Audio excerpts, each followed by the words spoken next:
When people ask, what do you want to be when you grow up? Have you ever answered President of the United States?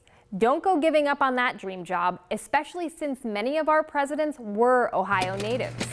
Ulysses S. Grant, the 18th President of the United States, was the second Ohio native to take the top spot. He was born April 27, 1822 in Point Pleasant to Jesse Root Grant and Hannah Simpson Grant. The next year, the Grant family moved to Georgetown, where Ulysses' father owned a tannery and some farmland. You can still visit their Georgetown family home today. After going through regular schooling until age 14, Ulysses was accepted into West Point, the highly regarded United States Military Academy.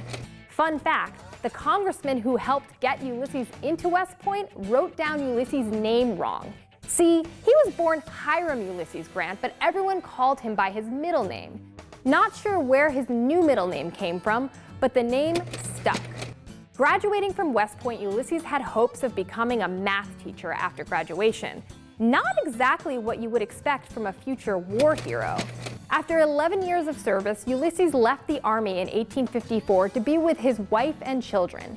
He tried out a few different careers, farmer, real estate agent, and store clerk among them.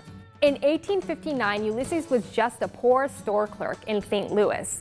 He freed his only slave and strongly opposed the most significant issue of his time, secession.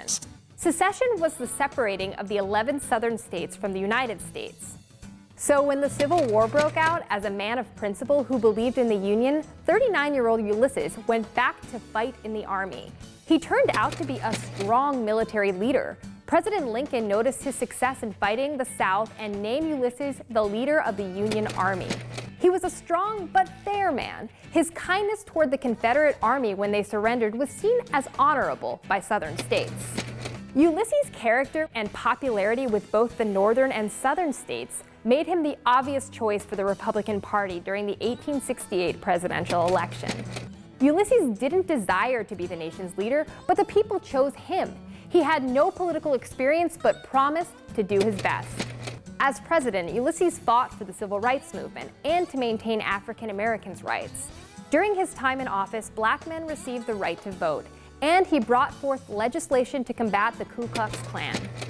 While Ulysses did lots of good things during his presidency, his lack of political skills led to major scandals in his government and his cabinet. Government officials were accused of nepotism. Nepotism is when someone in power gives jobs to their friends or family. They didn't appoint who they thought would be best for specific government jobs, but rather friends and wealthy donors. Only the rich became powerful.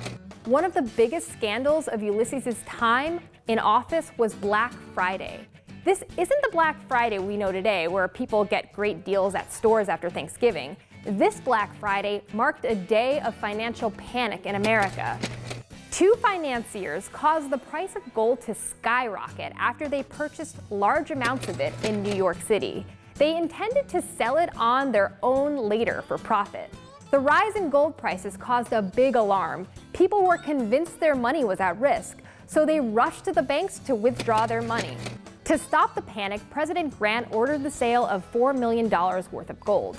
This caused the price of gold to drop sharply, but prevented the financial panic from becoming a full-blown depression.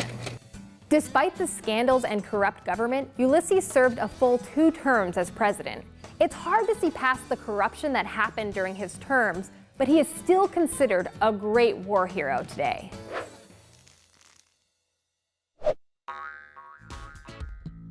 Know Ohio is featured in full episodes of News Depth, a presentation of IdeaStream Public Media, connecting today's students to today's world.